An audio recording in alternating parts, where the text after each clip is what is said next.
Joel Rasmussen here for Southern Cross Combat, talking to Mr. Kevin Owens. Kevin, first off, thank you for the time.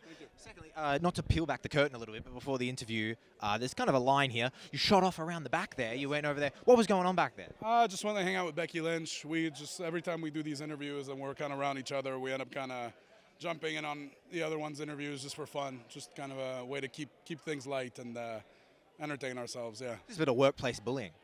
Not bullying at all, actually. It's just a great time with friends. Oh, good. I'm glad to hear that.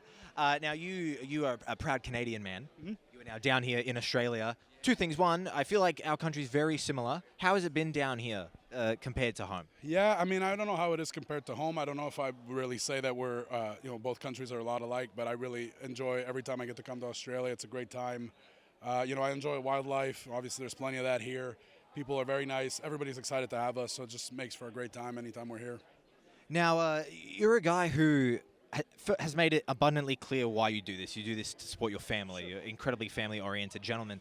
And if I'm not mistaken, your eldest is about 16? Yes, he turned 16 a few months ago, yeah. Oh, and I know that age bracket, big fans of Logan Paul outside of the WWE.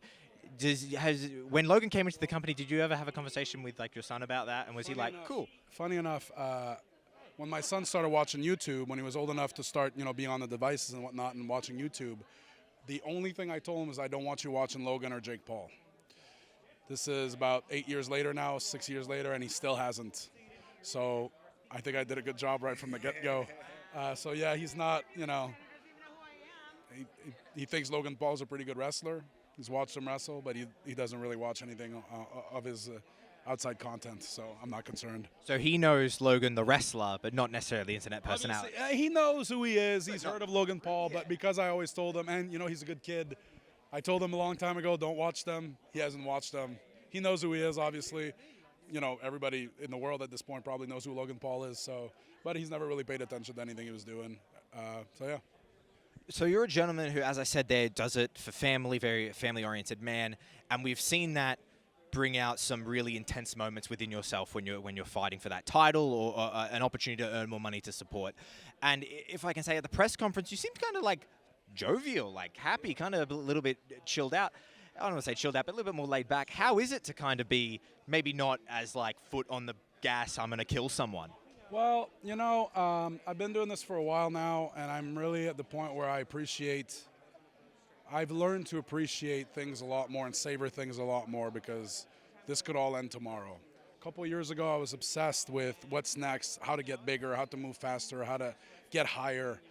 I'm not so much like that anymore. I would love to win an Elimination Chamber. I'd love to go on to WrestleMania, face Seth Rollins, but I've had incredible moments in my career.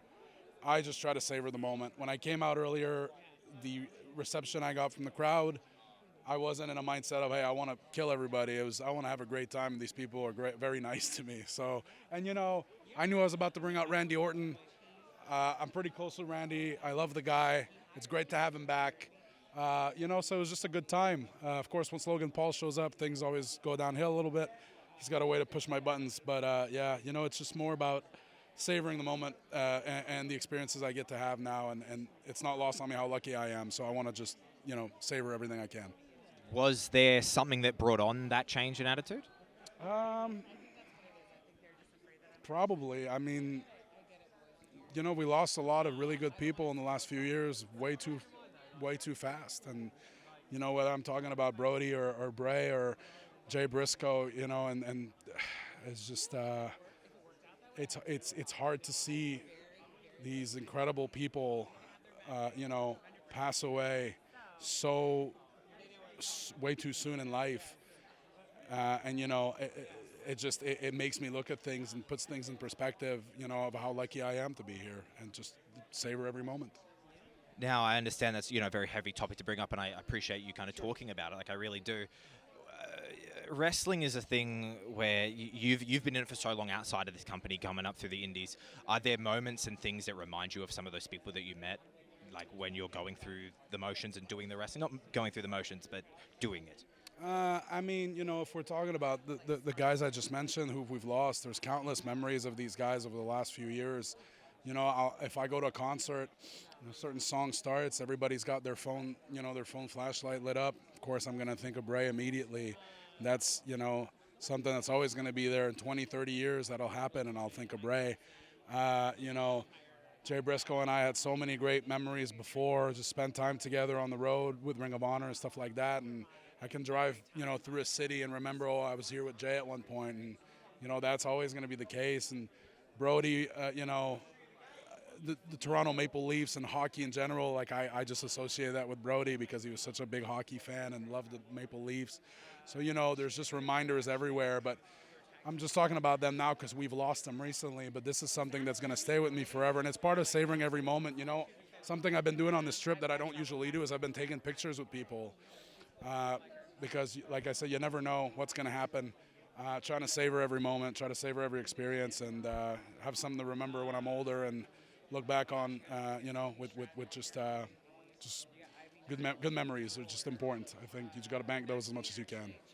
You've made plenty of good memories in the WWE thus far, and we look forward to seeing many more. Mr. Kevin Owens, I appreciate your time. Thank you for talking to me today. Thanks a lot, man. Thank you very much. That was really special. Thank you.